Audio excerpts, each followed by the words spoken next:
Då så, då har det blivit dags att podda igen. Vi har ju kommit igång lite grann här på det nya året med ett antal poddar, och sist så var det ju Mattias Holmgren. Och har ni inte hört den podden så rekommenderar jag den varmt. Och jag som pratar heter Martin Brunnberg, och med mig har jag min bisittare. Din läromästare, Fredrik Paulun. Och kom igång lite grann. Det var en underdrift tycker jag. Vi har börjat podda som 17. Och det här Mattias Holmgren-avsnittet var väldigt roligt att spela in och kul att träffa honom. Han har verkligen en berättelse att berätta. Och vi kommer fortsätta med det här. Att vi kör kanske vartannat avsnitt, du och jag bara. Och sen får lyssnarna helt enkelt ta del av en mer känd persons erfarenheter och hälsoliv. Känd eller på annat sätt intressant. Så vi har ju en gedigen gästlista som vi kommer beta av under säsongen här. Har det hänt något intressant sen sist vi poddade då? För din del? Ja, alltså jag håller på att fördjupa mig fortfarande i det här med rött ljus och när det inför rött ljus, och använder det hela tiden själv och lånar ut massa lampor till folk för övrigt. De älskar det, så det är väldigt kul. Men en grej som har hänt med Martin, som har vidgat mina vyer lite grann, som jag fortfarande har mycket kvar att läsa om och som jag inte helt köper, det är det här som vi har hört i många decennier egentligen, om grounding och earthing. Grounding, ja precis. Man ska vara lite jordnära, va? Jordad där. Ja. Så du har sett ljuset och nu vill du på något sätt... är det för att elektriska apparater så att du vill bli jordad där då, eller? Ja, nej, grejen är att jag är fortfarande allt för dåligt påläst. Men det börjar viskas lite om det här i vetenskapliga områden. Och det är klart att det finns ju massa elektroner i jorden som då helt enkelt vandrar i våra kroppar och kan påverka oss på olika sätt. Och då är ju teorin bakom det här att vi idag helt enkelt är avskärmade med skor, och att vi sover i sängar långt ifrån golvet, och att vi har hus som är byggda väldigt isolerat, och att det skulle påverka hälsan. Men vi får se, jag säger varken bu eller bärgan. Jag ska läsa på mer och återkommer i ett senare avsnitt. Och det låter ju jättespännande. Det är ett nytt tankesätt för vår del här, som vi kommer ifrån näringslärans värld. Ja. Men har du hört talas om några rön hittills? Jag vet ju att blodtrycket kan ju påverkas positivt enligt vissa rön i alla fall. Ja, och det här är också återigen, det här är inte bevisat enligt mig, för jag har inte läst studierna. Det kanske finns där. Men det man har sett, det är ju att helt enkelt elektroner kan vandra genom kroppen. Och elektroner är någonting som våra fria radikaler neutraliseras utav. Så teorin är att man helt enkelt kan hjälpa kroppens redoxstatus genom att bada i saltvatten, att vandra på bergsklippor, överallt där helt enkelt finns elektroner tillgängligt. Och det här är någonting som jag tror också när man tittar på solning. Man ser att folk som solar mycket, de lever längre, har lägre blodtryck, mår bättre. Kanske är grounding en del av det här. För att jag menar, är du ute mycket i solen, då är du troligen nära naturen, du har kontakt med saker och ting, du är jordad så att säga, naturligt. Så det här kanske är en stor egentligen vit fläck på kartan. Och visar det sig att det finns mycket hälsovinster att hämta här, ja då får man ju fundera på om man praktiskt ska applicera det om man inte vill bo i naturen. Ska man kanske ansluta sig till sin åskledare då? Ja, precis. Med lite sladd. Man mår jättebra till nästa åskoväder. Då mår man inte så bra längre. När man får 1 miljon volt genom kroppen, eller vad är det? Ja, men det är i alla fall en spännande iakttagelse. Jag säger varken bu eller bärgande, men jag ska läsa på och helt enkelt berätta mer senare. Men Martin, idag är handsken kastad. Jag utmanar dig. I en snacksduell. Okej. Ska vi kasta snacks på varandra? Får man ha skydd? Någon sköld eller något sånt? Idag spelas in på distans, så att idag går inte det. Men nästa gång vi ses, då ska du få en jordnöt i pannan. Men fram till dess tycker jag vi kör här rent verbalt. En liten utmaning helt enkelt från min sida. De bästa snacksen, eller nyttiga mellanmål kan man säga också.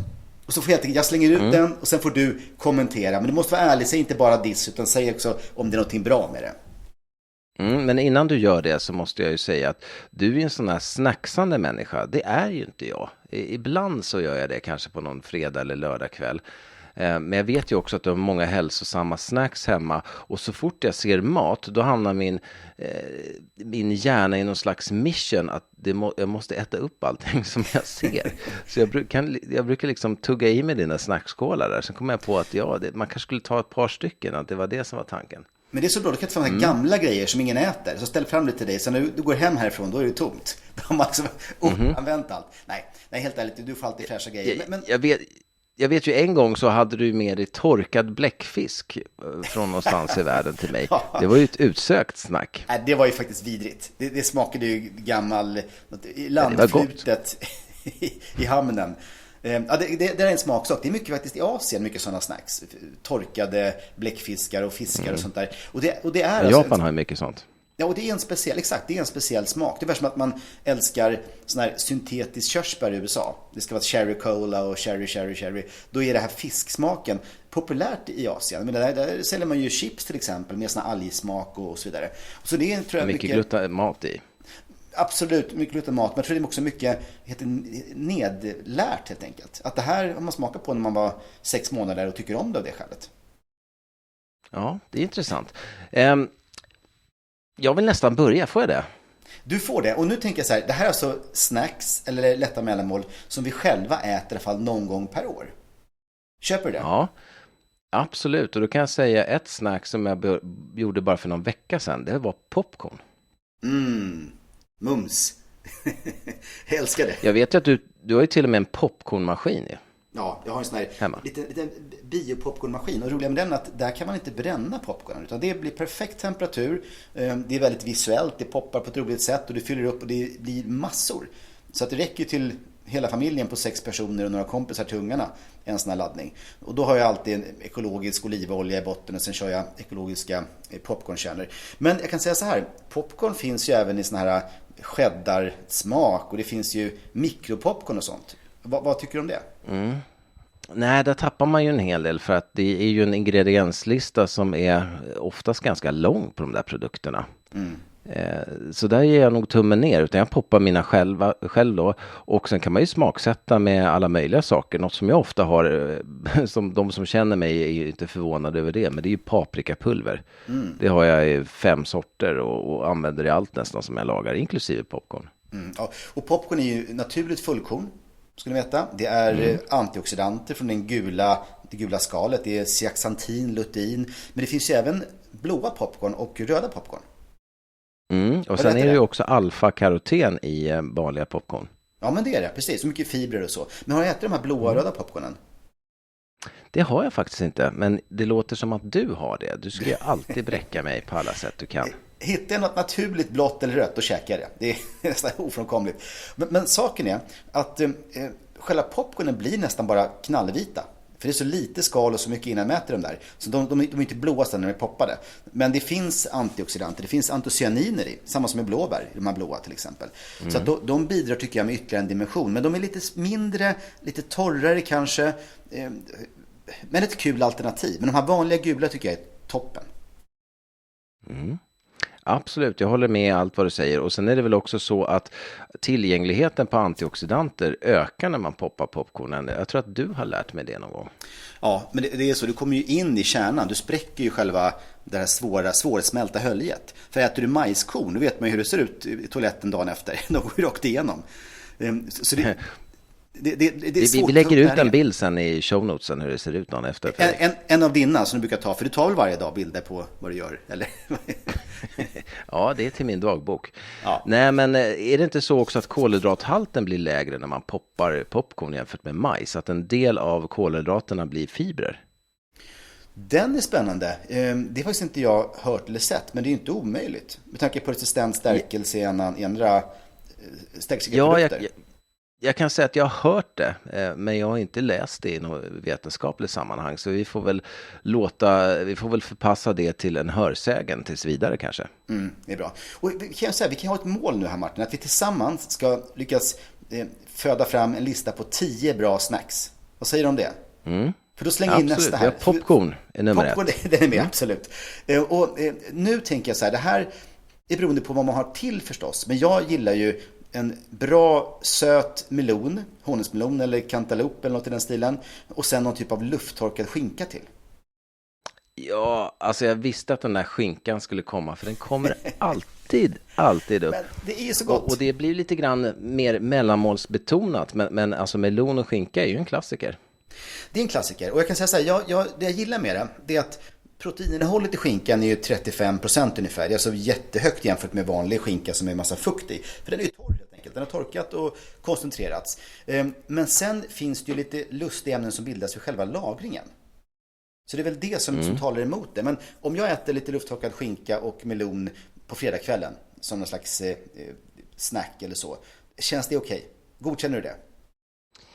Ja, men jag känner väl själv att de få gånger som jag äter sån här skinka att jag gör inte kanske någon hälsoinsats, utan det är med en gnutta dåligt samvete. Det är ju så jäkla mycket salt i det där och massa andra konstigheter som bildas i det när man lagrar det. Ja, men lite så salt... känns det väl för mig, men det är ju liksom en känsla. Det är ju känsla, annat än fakta.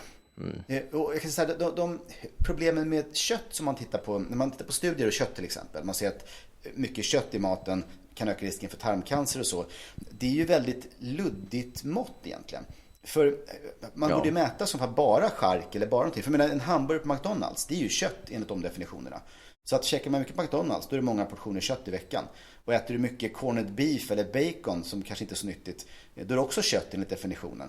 Så det här känns ju, om det är magert kött, om det liksom är hög kvalitet på det, som att det är ändå rätt okej. Men jag har också en känsla av att inte kanske varje dag, men då och då. Så kan vi ha det på listan, det vore så himla gott. Ja, jo, men du får godkänt, för jag gillar ju melonen verkligen. Ja, det är bra. Då ska jag kasta något på dig som jag nog mest blivit inspirerad av dig, eller från dig faktiskt. Och det betyder ju då att jag stjäl din idé, och det känns ju också bra. Det är och det är sugar snaps. Sugar snaps, vad säger du om det? Det är ju supergott. Jag tycker jättemycket om det. Och det är någonting som ger en spänst till maten. Och det finns ju en del proteiner i dem också. Så det finns ju lite näring. Jättefräscha och goda. Däremot så tycker jag man ska försöka välja de ekologiska. För jag har hittat såna här sugar snaps från lite märkliga länder nere från Afrika och sånt där. De försöker ha bekämpningsmedel som inte vi kanske riktigt vill ha i oss. Så att gärna ekologiska eller närproducerade om det går. Och där har vi ju massor med folat och massa andra fina grejer, och också en hel del protein. Det är faktiskt det, jag vet. För det är ändå en slags baljväxt i kärnan. Men en fråga där. Ser du det som ett komplett snacks? Eller vill du ha någonting till om du vill ha lite mer näringsbalans i det? Ja, jag tycker nog att det funkar som ett snack så, för jag ser väl inte snack som att de ska vara kompletta måltider. Men tycker du inte att sugar snaps är ganska balanserade i sig då? Det är inte så vansinnigt mycket fett i dem, men måste man äta det hela tiden? Nej, men vet du vad? Jag har en som jag slänger på dig nu. Och nu blir det kladdigt, Martin, så se upp. jag pratar om hummus. Alltså, jag pratar om typ morotstavar med hummus. Och då ska man i princip kunna köra sugar snaps.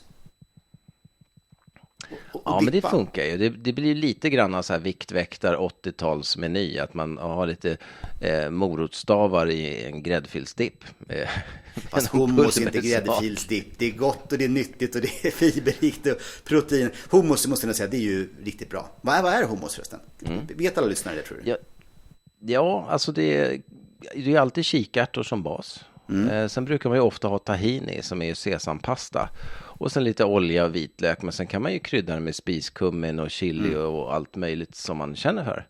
Så att det finns ju en uppsjö av olika hummusvarianter. Och jag vet, går man i en affär i USA, där är ju en färdig hummus en jättebusiness. Så det finns chili-varianter, det finns rödbetsvarianter, det finns tomatvarianter, så mycket. Så jag tycker det är ju, om man pratar vegomat, min favorit. Nu är inte jag någon vegan som du vet, men jag äter gärna hummus faktiskt. För det är lätt att dippa, snabbt gjort.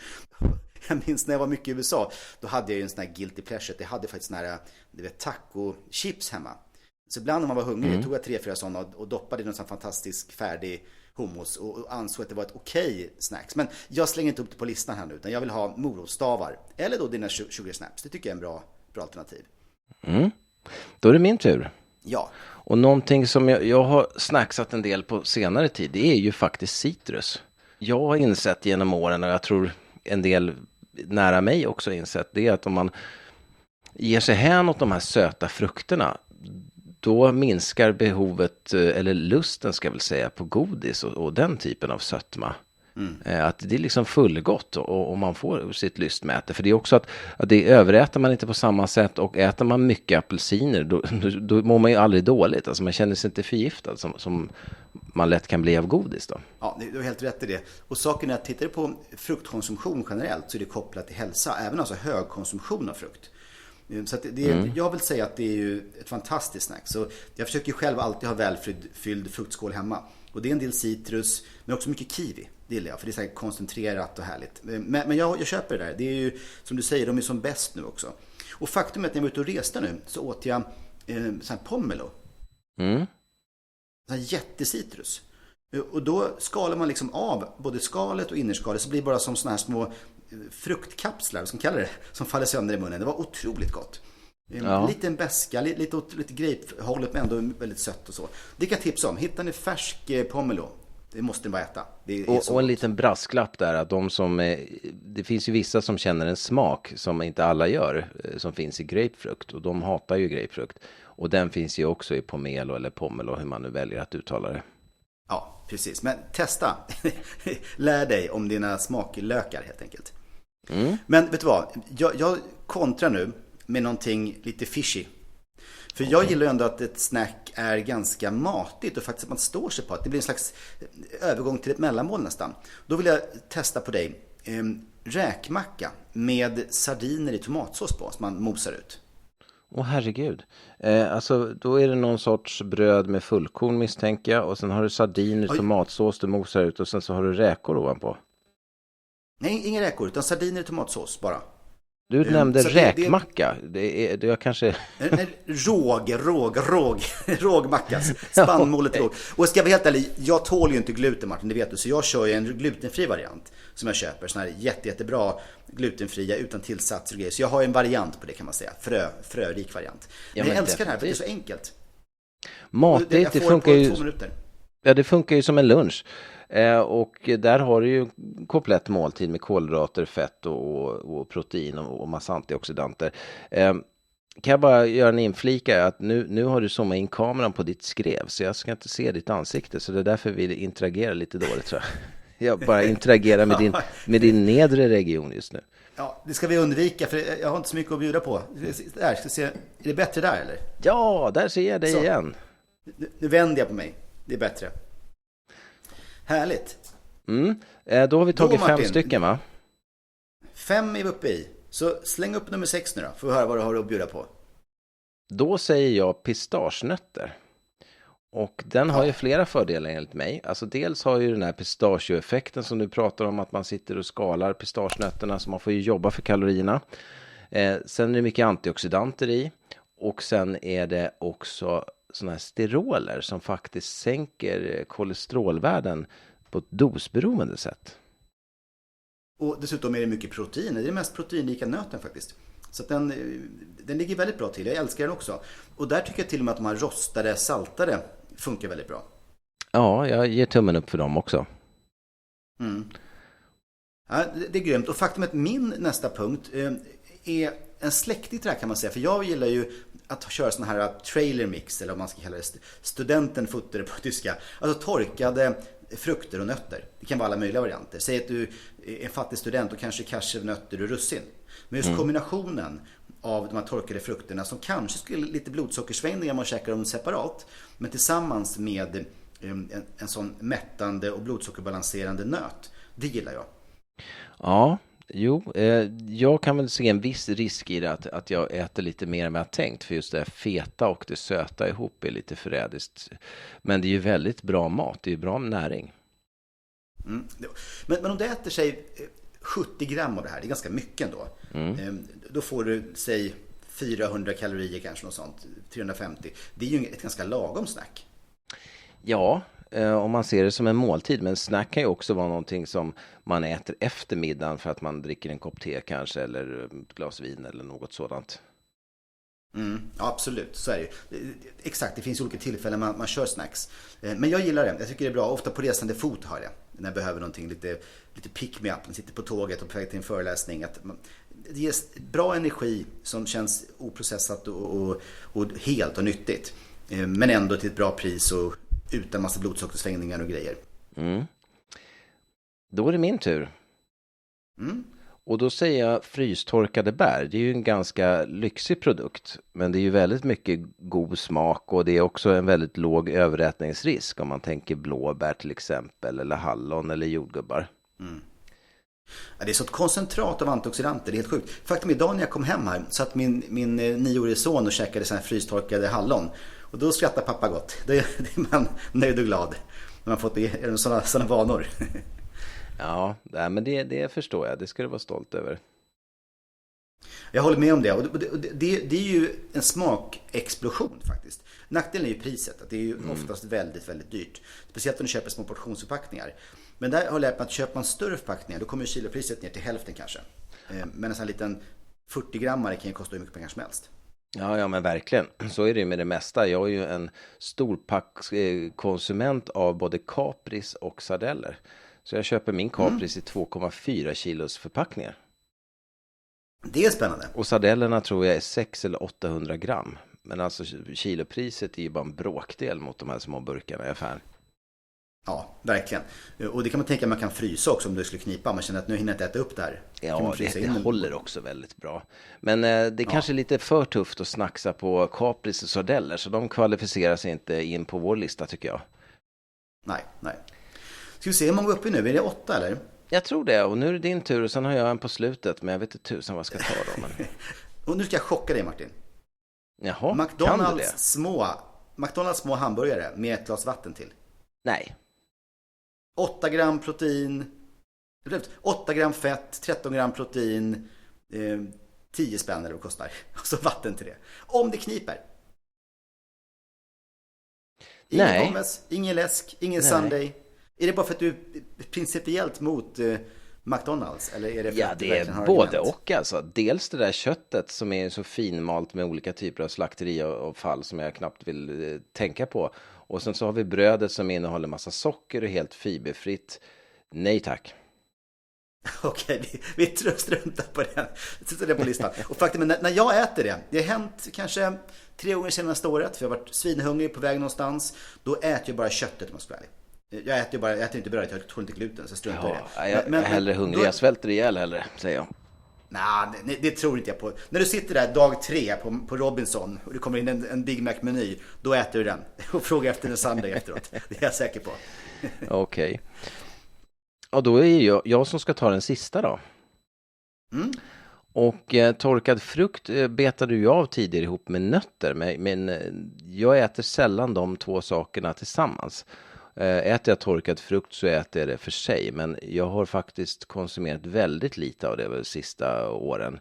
Men förr på den tiden jag ibland kunde känna mig sugen på något sätt. Det känner jag faktiskt aldrig längre. Då var det torkad frukt som jag gick loss på då. Och du har ju själv bevittnat hur mycket sånt som jag åt vid något tillfälle. Och det är klart att då kan det ju bli konsekvenser för omgivningen. Vid många tillfällen. Ja, jag kan känna att jag kände konsekvenserna. Ja. I luften runt dig. Du får man hänga ut vänner i den här podden? Det får man va? Ja. Jag har en kompis som sov över här och han var så trött så han somnade i min soffa. Och jag har ju en gaskamin som jag har som en liten sån här prepper överlevnadssäkerhetsbackup. Och har man en gaskamin då är det bra att ha ett gaslarm som reagerar för metan, etan, propan och butan. Så han somnade i min soffa och det där gaslarmet sitter väl 2 meter därifrån. Och mitt i natten så vaknade jag av att det där gaslarmet hade gått. Så jag tänkte, vad i helsike har hänt? Så jag drog ut sladden och började leta efter gasläckor och kunde inte hitta någonting. Så jag satte i den igen och då var allt lugnt. Och sen en timme senare så gick det igen. Jag tänkte, det är något fel på den där. Så jag drog ur sladden och hade lite ångest för att använda den och tänkte på grannar och så vidare. Men sen stoppade jag in den i väggen och den har inte gjort något utslag. Och sen så gick det din kompis eller? Sen gick det några månader, sen somnade han i min soffa igen för att han är så kvällstrött. Och då gick gaslarmet igen. Ja, där ser man ett mönster.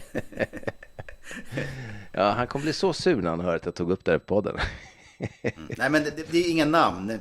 Men personnummer lägger vi i show notesen, eller hur? Och ja, absolut. Och telefonnummer och sådär. Ja, det är bra. Vet du vad, jag skäms lite för mina hamburgare. Får jag slänga in en 11:e också då? Så att vi balanserar upp den här. Ja, alltså den här hamburgare, för just tusan alltså. Du kommer bli ihågkommen för den personen som äter hamburgare. Ja, mannen som gav de små hamburgare i ansikte. Nej, men en sak jag gillar. Rostade edamamebönor. Ja. För det är bara sojabönor. De är lite havssalt på, de är rostade, knapriga, goda. Och man äter ju 2 nävar, känner man mätt och nöjd. Det kan vara en bra avrundning, eller hur? Absolut, jag ger tummen upp för det. Du, tiden springer iväg, så vi ska hinna med några lyssnarfrågor också, för vi har några att beta av. Men vi har ju också några ord att säga från våra sponsorer. Ja, precis. Och vi har 2 vänner med oss nu, det här avsnittet. Och de ena är ju Nutrilite. Och som ni vet, jag jobbar ju med dem. Jag jobbar med rödljus, infrarött ljus och allt det här. Och för mig det har varit revolutionerande. Jag kör med den här rödljuslampan varje dag. Nästan alla som provar känner samma sak, de älskar det. Och jag tycker man ska ge det en chans. Man kan dela på en lampa ett gäng och komma ner rejält i pris på det viset. Men ge en chans, se vad ni tycker. Och själv kör jag Red Deer, den största, dyraste. Och det är för att det helt enkelt är värt det. För den täcker hela kroppen, en behandling på 20 minuter, det gör jobbet. Och faktum är att vi kan ju också ge lyssnarna en rabattkod. Eller hur? Ja, och den lyder Nardingspodden. Och det ger hela 15% på alla produkter i Nutrilite-koppen. Ja, och Nutrilite.se är ju adressen. Och den hittar ni. Och shoppa rödljus. Ja, och den hittar ni i shownotesen här nedanför. Vi ska också nämna en till sponsor, och det är Svensk Provtagning. Och de levererar ju blodtester. Det är ju tester man köper på nätet, och då får man välja vad man vill testa. Och sen betalar man det online, och sen väljer man vad man vill lämna sitt prov. Och sen så kommer provsvaren att dimpa in allt eftersom de blir färdiganalyserade. Och det här är ju helt säkert, så det är ju BankID man använder för att få tillgång till sina värden. Så att inga obehöriga ser det. Och använder du koden Näringspodden på Svensk Provtagnings hemsida, så får du också där 15% rabatt. Och adressen är ju svenskprovtagning.se. Så det är alltså Näringspodden som är rabattkod på Nutrilite, och det är Näringspodden som är rabattkod på Svensk Provtagning. Då har vi lite lyssnarfrågor som vi ska beta av innan dagens avsnitt är slut. Och den här kommer från Mikael. Han skriver så här: Hej, jag är en slavisk lyssnare sedan första poddavsnittet, och han gör blodtester varje år på Svensk Provtagning. Och sen har han en fråga gällande allergi, IgE-tester. Vad kan man köpa seriösa tester enligt er om det är något jag äter som han har blivit känslig mot? Han vill alltså kolla intoleranser. Har vi några råd där? Just det. Alltså, du pratar ju om IgG-intoleranstester. Ja, det står IgE, men de här företagen brukar kunna leverera lite olika. Svensk Provtagning kan ju ta en del sådana antikroppstester, men inte just de här allergi typ 3. Precis, de har allergi typ 1 som man säger, IgE. Så Svensk Provtagning är jättebra på det. Sen har vi en vän som jobbar med såna här saker från Amodo Medical. De sysslar med IgG-antikroppstester. Och jag har själv gjort sådana tester med framgång. För mig har det varit livsförändrande. För jag fick ju se att jag tålde inte gluten, tålde inte mjölk, jag tog bort det och mådde mycket bättre. Men med det sagt så måste man vara lite skicklig för att tolka resultaten. För att jag fick ju också förhöjt på vitlök, granatäpple. Sånt jag äter väldigt mycket av. Så det gäller att ta de här resultaten med en nypa salt. Det är det som är grejen. Jag mår bra av granatäpple, jag mår bra av vitlök, så jag äter det ändå. Så att man ska tolka det på rätt sätt. Men känner man att någonting inte stämmer, man mår bra av viss mat och inte av annan, och gör ett test som liksom tyder på någonting, som till exempel i mitt fall, då kan man ju faktiskt ta bort det. Det kostar ingenting, det är enkelt. Så jag tycker att det har ett värde. Och jag tycker man ska göra det om man känner att man har typ eksem, man har någon typ av problem med magen, man kanske har huvudvärk, den typen av besvär, såna här immunologiska saker som helt enkelt är svåra att förklara. Då kan det vara värt att göra ett sånt IgG-test. Och Amodo Medical heter de. Det går att googla upp. De kan jag rekommendera. Vi har inget samarbete med dem just nu, så att det är inga rabatter tyvärr som vi kan erbjuda. Men det finns fler också, fler aktörer. Ja, jag själv har gjort ett sånt test. Fick inte ut så mycket av det, men jag vet ju många, framförallt många elever som har gått vår kostrådgivarutbildning som har haft stor nytta av det där. Ja, och det finns faktiskt forskning på just typ autoimmuna sjukdomar. Att om en person med en autoimmun sjukdom gör ett test som visar att man har förhöjda IgG-antikroppar på vissa saker och tar bort allt det, då blir man i snitt lite bättre. Så det är som ett stöd, en hjälp, men det krävs också en viss tolkning. Det är det som gör det lite komplicerat. Det är lättare med blodtester med vitaminnivåer eller hormonnivåer, det är vad det är. Men här krävs det lite mera kunskap. Men jag tycker att det har ett värde, så att, gör ett test och se vad du kommer fram till. Vi har en fråga från Rebecca också, och den handlar om barngröt.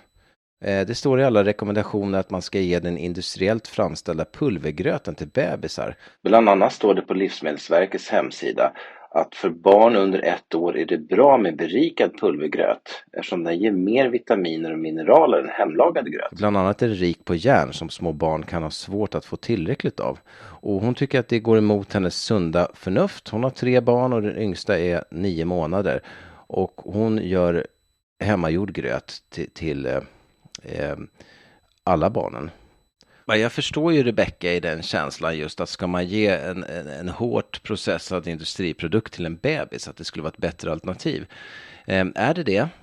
Ja och nej skulle jag säga, för att syftet med de här berikade produkterna, det är ju att täcka behovet av näringsämnen som kan vara kritiskt för vissa barn, och då gör det ju stor skillnad.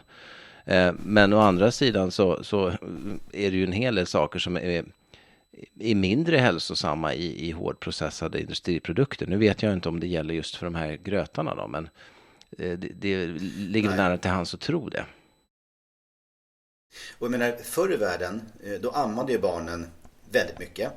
Man började kanske tugga maten åt barnen, så de åt samma mat som de vuxna. Kött och vad det nu kunde vara, tillagade rotfrukter och så vidare. Nu snackar vi stenålder, alltså långt tillbaks i tiden. Så att det var väl egentligen det som barnen fick i sig. Då fick de ju samma mat som mamman åt eller pappan åt. Och det innebar ju att det var inget problem. Men idag är det kanske inte accepterat att sitta och tugga maten åt sin 1-åring. Så då måste man väl hitta sådana här alternativ. Men att tidigt själv börja göra annan mat, typ mixa saker i egen barnmat, sånt, det tycker jag är vettigt. Men just när de är sådär små, när det finns väldigt få marginaler och sådär, då håller jag med dig. Det är plus och minus. Och jag minns mina barn, de har ju fått alla möjliga processade grejer till och från. Men sen så fort man kan fick jag få i dem mer naturliga saker. Jag tycker ju hennes gröt låter ju väldigt bra. Det är havregryn, vatten och en matsked paltbröd i pulverform. Och syftet är väl att täcka upp järnet med det. Och sen har hon lite rapsolja, fryst banan och fryst blåbär och ibland också nyponskal. Och det är ju väldigt C-vitaminrikt för det underlättar ju också järnupptaget. Så det låter väl som ett gott alternativ, eller vad säger du? Ja, jag håller med. Det låter bra.